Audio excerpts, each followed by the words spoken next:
Өлкөдө 11-класста аяктап жаткан 80 миңден ашуун абитуриент билимин улантуу үчүн окуу жай тандоо алдында турат. Ал эми жогорку окуу жайлардын рейтингдик баскычы аныкталды. Бул маалымат абитуриенттер үчүн аба суудай зарыл. Анткени аркыл тармактар боюнча кайсы окуу жайларда жакшы шарттар каралганын биле алат.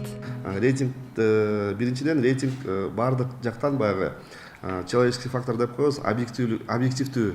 Анткени бул жакта мына көрдүңүздөр, АИС программасы баардык критерийлер, баалоолор баардык түрдө мындай автоматтык түрдө өтөт да.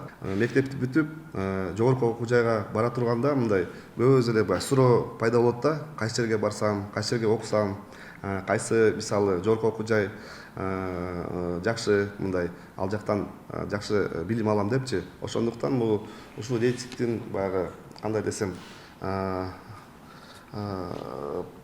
неме деп коет, пользасы деп коет да.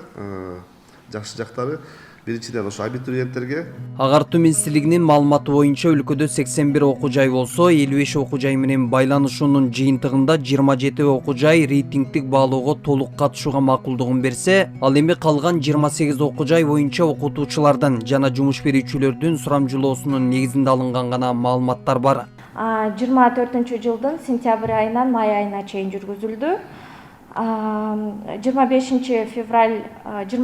жылдын февраль айынан башталып 2 ай биздин социологдор 900 окутуучу жана 400 иш берүүчү арасында сурамжылоо жүргүзүлгөн. Катышууга макул болгон жогорку окуу жайлар агенттик менен келишим түзүшкөн.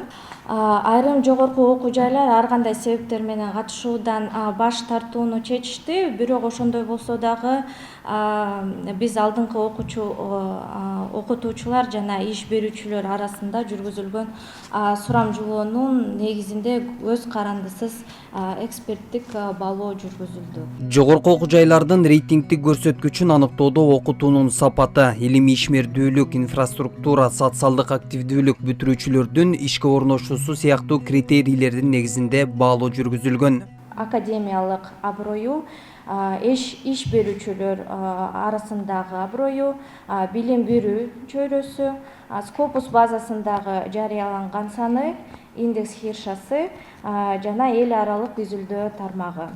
Ар бир билим берүү багыты үчүн бардык критерийлер боюнча өз алдынча пайыздык салмактар берилген. Аталган баалоонун толук шарттары жана жыйынтыктарын рейтинг KG сайтына кирип таанышсаңыз болот.